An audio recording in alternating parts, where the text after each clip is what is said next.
Sean O'Malley s'est une nouvelle fois imposé sur un finish. Le jeune phénomène en est déjà 2 KO de battre le record absolu dans la catégorie des bantamweight, auteur de 3 victoires consécutives. Le Sugar Show n'est pas prêt de s'arrêter en si bon chemin.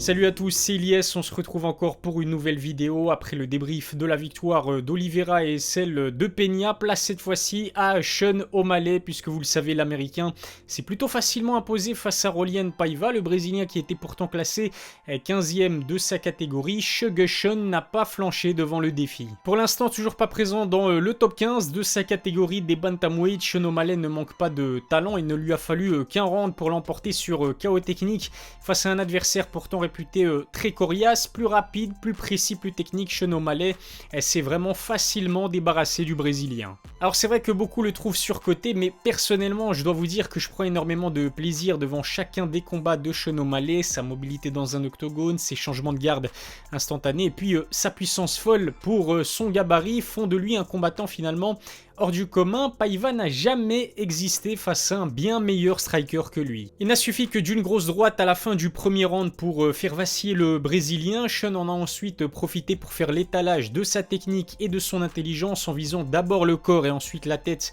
directement. Complètement perdu, Paiva s'est écroulé, poussant l'arbitre bien évidemment à interrompre le combat. Il s'agit de la 3e victoire sur KO technique de Sean O'Malley.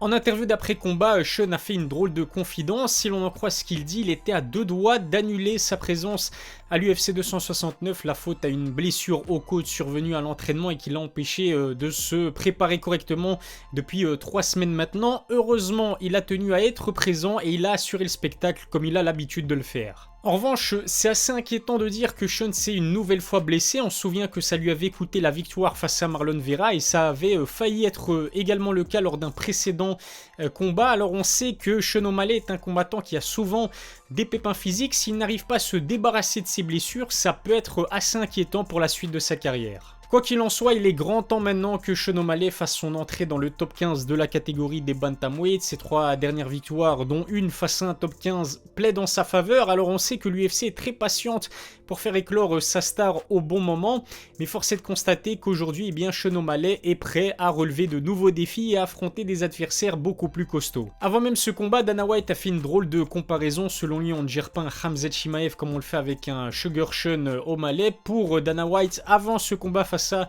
Rolian Paiva, Sean n'était tout simplement pas prêt à affronter les meilleurs adversaires de sa catégorie, tout le contraire d'un Khamzat Chimaev dont l'ascension a été fulgurante. Heureusement pour Sean O'Malley, ou peut-être malheureusement aussi, Dana White a confirmé qu'il avait changé d'avis après cette victoire face à un top 15 de sa catégorie. C'est exactement la question que John Morgan a posée au président de l'UFC en conférence de presse d'après-combat, et donc Dana White est d'accord pour dire que cette prestation de Sean O'Malley face à Rolian Paiva le prouve. Sean est donc prêt à affronter un adversaire d'un tout autre calibre dès sa prochaine sortie. J'ai vraiment hâte de voir ce que le matchmaker de l'UFC lui réserve.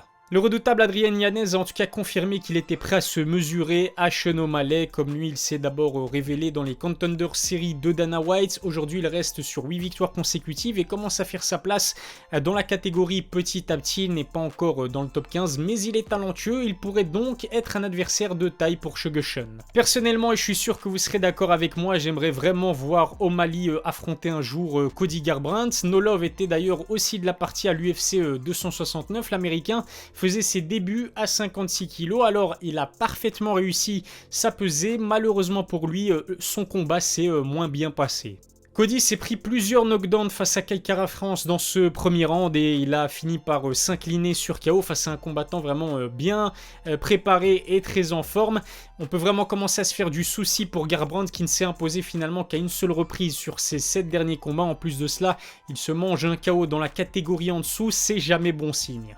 Avant de voir son contrat rompu par l'UFC, pourquoi ne pas lui offrir un dernier money fight pour en quelque sorte le récompenser de ses belles années passées qui sont donc malheureusement derrière lui. Qui de mieux que Sean O'Malley pour lui permettre de gagner de l'argent. Ce qui est sûr, c'est qu'en cas de victoire, Sugar Sean pourrait ajouter enfin un grand nom à son palmarès. Reste à savoir maintenant si Cody Garbrandt est prêt à remonter en catégorie. Je pense sincèrement que l'avenir de No Love est malheureusement compté à l'UFC, alors pourquoi pas partir sur un gros chèque face à l'étoile montante de la catégorie des bantamweight. En plus de cela, on le sait, les deux hommes se titillent depuis plusieurs mois maintenant sur les réseaux sociaux. Ils en sont presque venus aux mains lors de la conférence de presse. Je ne sais pas pour vous, mais je trouve qu'une affiche entre Cody Garbrandt et Sean O'Malley est plutôt croustillante et intéressante surtout.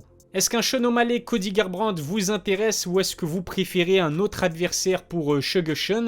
Dites-moi ce que vous en pensez en commentaire. Sean l'a dit lui-même, il gère sa carrière comme un businessman plutôt que comme un simple combattant et force est de constater que pour l'instant ça lui réussit plutôt bien puisque sa hype est au maximum sans même avoir encore affronté ni battu un adversaire du top 10. À l'image d'un Jake Paul, que vous l'aimiez ou que vous le détestiez, eh bien il ne laisse personne indifférent. C'est sa popularité qui explique pourquoi l'UFC essaie de le placer à chaque fois en main card de ses événements. Abonnez-vous à ma chaîne YouTube, on est quasiment à 100 000 abonnés. Lâchez un petit pouce bleu si ce débrief vous a plu. Suivez-moi sur mes réseaux sociaux, les liens sont dans la description. Je vous remercie de m'avoir suivi. Je vous souhaite de passer une excellente semaine. Bien évidemment, je vous donne rendez-vous très vite pour une nouvelle vidéo. D'ici là, prenez soin de vous.